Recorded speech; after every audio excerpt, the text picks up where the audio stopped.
It's interesting, when Wayne Pearce was doing his bit, and I was reflecting on that, I was actually partnered with James Keenan from Nelson Alexander over there, a great leader, who we had to have a reflection, and he said to me, how would you rate your own leadership? Like, how do you think of yourself as a leader? And my response to that was like, I think I'm all right, which, based on the fact that I'm standing here, the irony of that statement is not lost on me, the fact that I'm about to give you a lecture on leadership. So, but I think that's half the point of leadership, it's a constant reflection. So I was calling this the joy and the agony of leadership.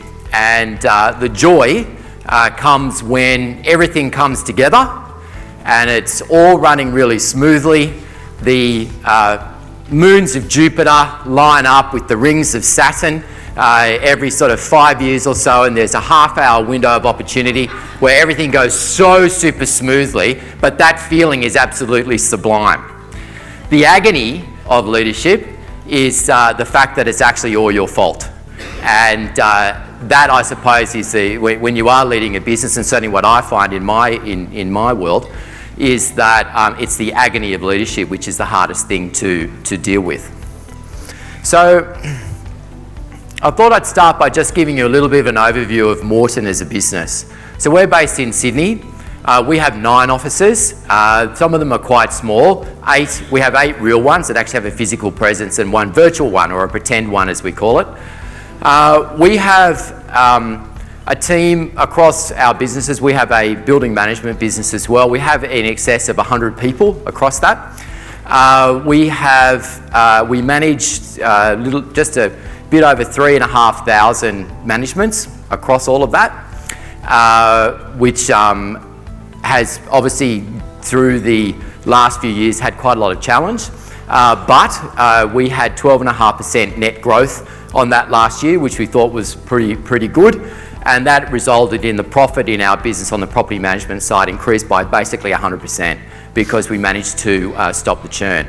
Obviously, we've had a tough marketplace, but we've been able to maintain the number of transactions that we've done. And in all our marketplaces where we choose to serve, we've actually increased our market share in all of those, and we're pretty much sitting in a number 1 or a number 2 position. That sounds pretty good. Did that sound pretty good? So that was version number 1. Now I'll give you version number 2. So Morton is a business of about 100 people who are doing I don't know what. They're all out there, and I'm hoping standing here today that they've actually turned up to work, and I'm really praying that they're actually doing their job. In terms of the pressure that we've had over the last few years is obviously with property management, margins actually have cut. As fees have gone down, salaries have gone up. We've had technology coming at us, and the biggest fear we had is some from Silicon Valley was going to take us out, so we've had that stress. Throw on top of that actual marketplace that has tanked.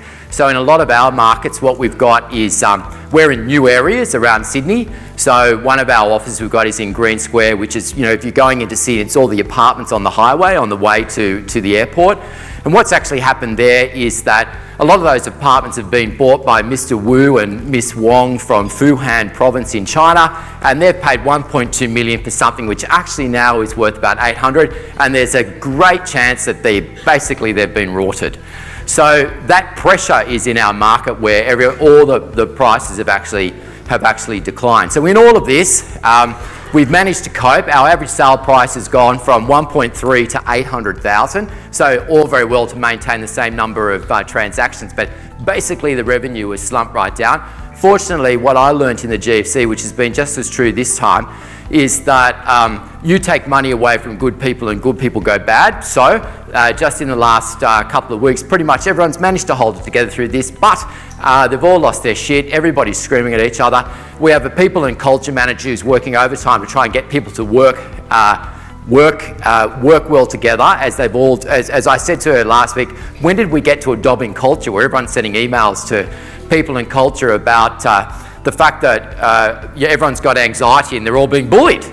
So, new problem.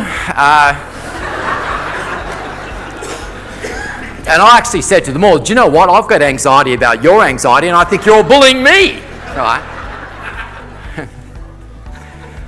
in the middle of all of this, so we've got all of this going on. We've had emails flying, people not wanting to turn up to work, a lot of yelling. And then to top it all off, somebody in our building management business managed to get arrested.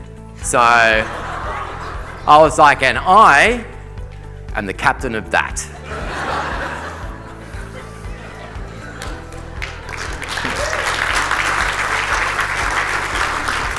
And I suppose I'll tell you that story because actually when you stand up here on stage, it's actually quite easy to make your business look good. I call it rounding up, where you've got to talk in generalities and you've only got a short period of time. But the truth is, I think in all our businesses, we're faced with these constant challenges. And even last night, I was talking to people, it seemed funny, our last 2 months have been okay. We've made money, right? Like, oh, thank God for that. Quite good. And I talked to a few people last night who said that the last 2 months for them have been good too. And I said, okay, maybe we're all on the improve. So in terms of leadership, leadership is something that I've actually always been into. And I'm going to talk a bit about it. My leadership journey started when I was 8. And I was in, I think, year 2. I think that's year 8. And it was in the 70s. So when I went to primary school in the 70s, everybody got rods. Does everyone remember that? That's how you learn to add up. And anyway, what happened was I was made the class captain for a week. And my mother, that was on the Monday. On the Tuesday, my mother was actually called into class because I turned into a mini version of Adolf Hitler and had started kicking everybody's rods over, and they demoted me. But I remember having a thought process. I actually had a thought process at that time. I remember I came over and said, okay, rightio, that didn't actually work. So as an 8-year-old, I was sitting there going, okay, I sort of got that. I might have got a little out of control, and that wasn't so good. The next place that I actually went to learn leadership was, I grew up in the country, and for a lot of people who go to the country, you get sent to boarding school. So that's where I went. And boarding school, the particular school that I went to, we did a lot of, the boys actually led things. And the end result of that was a series of Lord of the Flies moments, which for some people didn't work out so well. But what I learned from that was, again, about force, where everyone used force to try and get their own way, and it never worked, never, ever, in the whole time. So in terms of leadership, I've read a bit, and I do listen to a bit, but probably the biggest thing I've done is I've practiced. And so for 23 years since I've had the business, I have practiced, and I'm still practicing. I have a colleague of mine, Mr. Nick Frankel, who's sitting over there, who's actually been with our company for 15 years, and he basically has been my leadership experiment. So you can go and talk to him to see how he's managed to get through it. Every leadership idea has generally been played out on him, and he's had to suffer for it. So in terms of leadership, I have some sort of basics, I suppose, things that I operate to, and a lot of my stuff, it's a bit folksy, so I'll apologise for that in the beginning, but it's sort of my own interpretation of stuff. So in terms of basics, everybody just simply wants to have purpose. That's it. So a lot of people think it's about, they think it's about money. It's never about money. It's always about purpose. So people want to be able to come to work, and they want to be able to do something that people appreciate that gives them purpose. It's simple as that. And I think as leaders, that's what we need to be able to tap into. I operate on the basis too that every human is motivated by self-interest, which sort of doesn't sound like a very leadershipy sort of thing to say, but I think is actually the reality of the human condition. The beauty of humans is that they will actually subjugate their self-interest to go towards the common interest as long as their self-interest is served. And this is one of the things that I actually have thought a lot about, and particularly when I look at real estate businesses where obviously the thing we see all the time is businesses that implode, people leave, they set up, they implode, people leave, set up. So this constant process of reforming, which is, I personally think is such a damaging thing for our business as everyone goes on to have the same lessons. So as a leader, I always think about that in terms of, okay, what's our common interest as a firm, and how do I help people actually serve their self-interest by actually working in Morton? Influence, not force. So I think the days of the patrician leader, the king, they are gone. No one's interested in that anymore, particularly the millennials, and I'll talk a little bit about them. So you can't actually force anybody to do anything. And I suppose that's one of the things that I learned from a boarding school, is that you can take somebody down a track a certain distance, you can take them, but at the end of the day, if they really don't want to do it, they will find everything to not do it, and you can't force them. So that means you have to influence. So that's where the purpose, self-interest coming together with the influence in order to be able to move people to do different things. The last one is contribution to people. Like my personal thing is that, and I tell, well, this is one of my sort of little quirky leadership things, is I ask people to think about what it would be like at their own funeral. And I'm like, will anybody actually turn up? And this actually came about because I actually had a girl who worked for me who I told her she was at risk of her being the only one at her own funeral.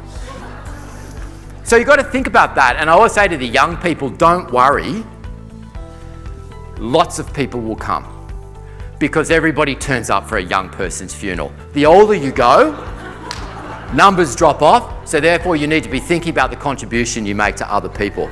But I actually fundamentally believe that. I actually believe that. It's not about the boom W, it really isn't. It is about the contribution that you make to other people, and it's interesting to be a good leader. I think it is a genuineness to care, and a genuineness to want to contribute to people's lives to actually make it better.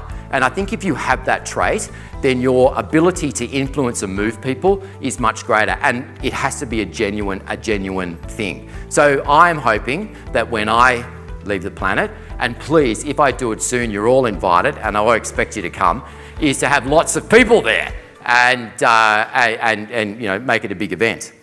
The last thing I've got there is vision, where I think that as leaders, they talk about this like you've got to have a vision. And so, you know, we've always had our mission, you know, as a business is to provide really good information to people so that they can make a good decision. That's it. That's our job. It's not to make judgment about that. It's to provide them with the information so that they can make the best decision that they can. And as far as vision, we've always been about having great people, well-educated people, who can, on a day-to-day basis, strive to do the very best that they can, such that the service that they deliver is at a really great level that will help us become an institution. And that's the vision that we've had, and we've had that since 1996, and I've stayed to that. The big thing with the vision is, yes, you know, I talk about it with people, and I always think I don't talk about it enough, I should talk about it more, but actually the vision is very important for me. And I sometimes think it's most important for me.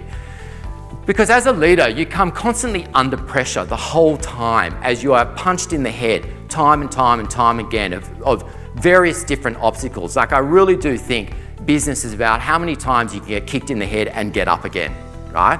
So having a vision, I think, is really important. It has to be a vision that you really believe in for yourself, because when you are down and you think, do you know what, I'm going to give up, you can look up and you go, hold on, what am I trying to achieve? And I always look up and I go, what am I trying to achieve? Yeah, you know what? I want to have a group of really great people who come to work to do the best that they can, that we provide great service such that our business becomes an institution. Do I really want that? Do I really want that? I go, yes. Okay, we'll get off the floor and get back out there and keep trying. So I find the vision thing is almost more important for me than it is actually for the people, because it keeps me energized in terms of where I'm trying to go, so I can keep moving through it.